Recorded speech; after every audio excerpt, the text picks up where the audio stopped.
Hello from a sunny Darwin International Airport, and today I'm flying back to Sydney with Qantas in economy class. Now normally this flight is flown by 737s, but the route has recently been upgraded to A330s, which are bigger and better for a number of reasons, which I'll explain shortly. But first let's check in and then I'll show you the Qantas Lounge and put my mask on. I make videos about planes.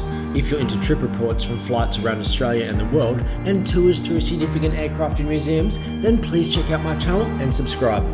I'm also on Instagram and Facebook. Now this was pretty awesome.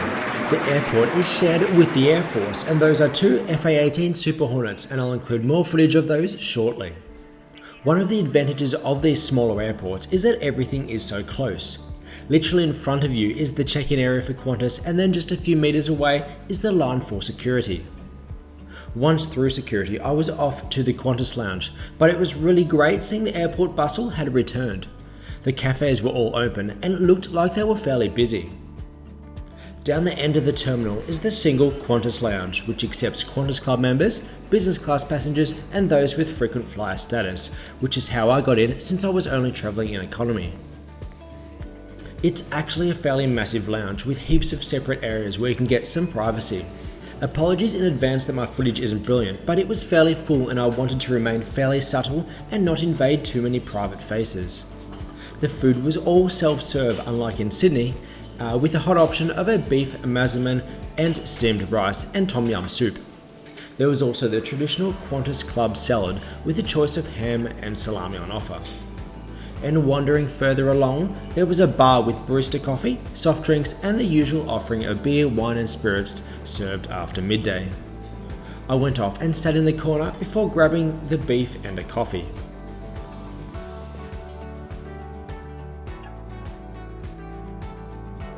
On the way out, I swung by the meeting rooms, which isn't particularly private, and then took off to the departure gate. Now we're all scanning our own boarding passes as to avoid as much contact with other people as possible, and then I grabbed a complimentary Flywell kit, which includes a mask and 2 cleaning wipes.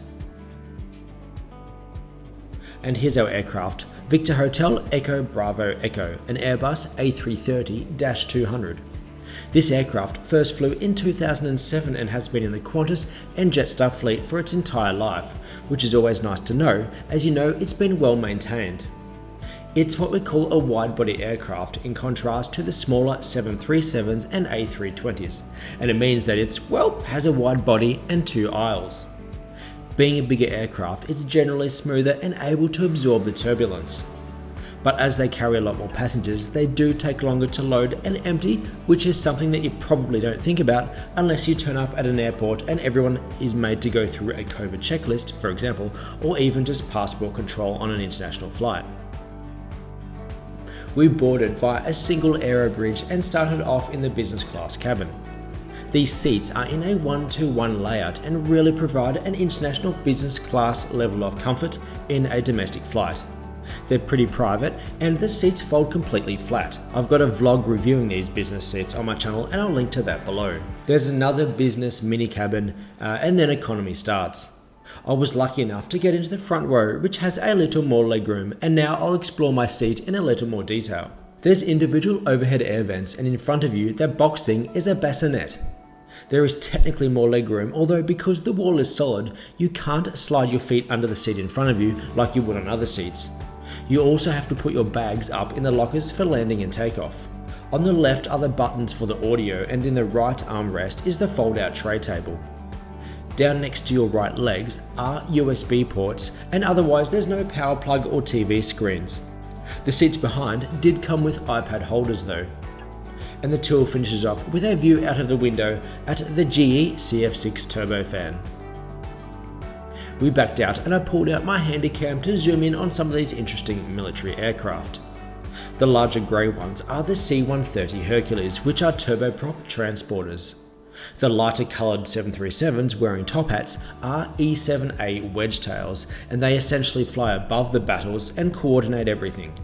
That big top hat is actually a MESA radar and is used to work out where all the enemy and allies are below it. And then all of these fighter jets are FA-18 Super Hornets, but what's really cool are these jets hidden undercover. They are brand new F-35A Lightning IIs, which have just joined the Air Force and will fly for decades to come. Anyway, I'll save those for future airshow videos, and let's take off to Sydney.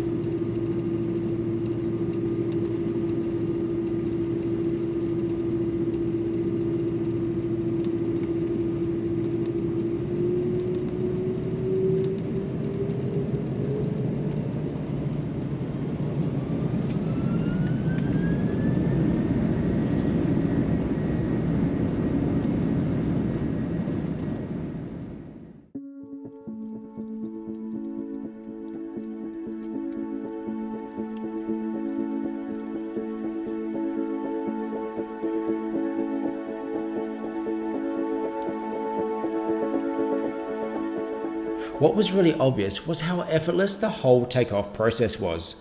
Especially in comparison to the go-kart feel of a 737, the takeoff in this was a very subtle affair. Our route to Sydney took us over the world-famous Kakadu National Park, and what's particularly cool is that the area you're flying over now is actually the same as where I flew just a few weeks ago in a scenic flight at a much lower altitude. I'll link to that video if you missed it, but the white bit there is the Ranger uranium mine, and the long rocky ridge is actually the one that we flew along. Here's some brief moments of footage from that scenic flight of what it looks like at much lower than 40,000 feet.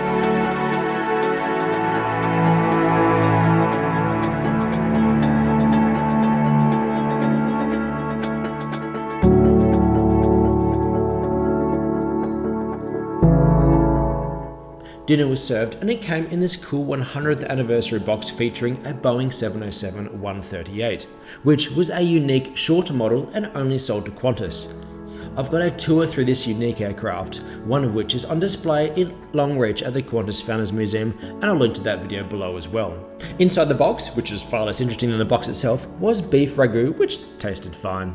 And that was all washed down with a Sauv Blanc from Margaret River in WA. The views outside were pretty impressive as the sun set, and was a reminder of the magic of flight. In fact, my flight was changed and then delayed, so I arrived in Sydney over 3 hours later and missed my dinner plans, but in the whole scheme of things, I was still pretty lucky to fly 4,000 kilometres in such a short period of time. In more recent videos, I've been touring around older aircraft, and a flight like this would have taken an entire day just 50 years ago. And my sentimentality was further enhanced by another bottle from Margaret.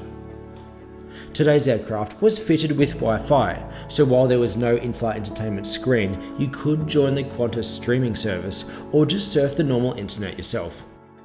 In fact, myself, with Margaret's insistence of course, regularly updated my progress on board the flight onto my Instagram account, which is worth visiting and joining the party. Eventually, we started our descent into Sydney where, as you'll discover, my camera struggled in low light. The city itself put on a brilliant show of the bridge, Opera House and the CBD. So let's summarise things, and I'll go over the advantages of the A330. The flight itself was fun, and while we did arrive late, it was still faster than on board a DC-3. The catering was obviously the same as the 737s and was fine. The A330 seems smoother and quieter than the narrow bodies that also fly this route. The economy seats are in a 2-4-2 layout, so if you're travelling as a couple, the 2 window seats are perfect. The negatives of this aircraft was a lack of a power plug. While on shorter flights between Sydney and Melbourne, you can fully rely on batteries, but on this 4-hour flight, you may struggle to get through an episode of the Lord of the Rings documentary, for example. Not all 737s do have these power plugs, although in my experience they do tend to put those plugged up ones on the longer routes to Darwin and Perth.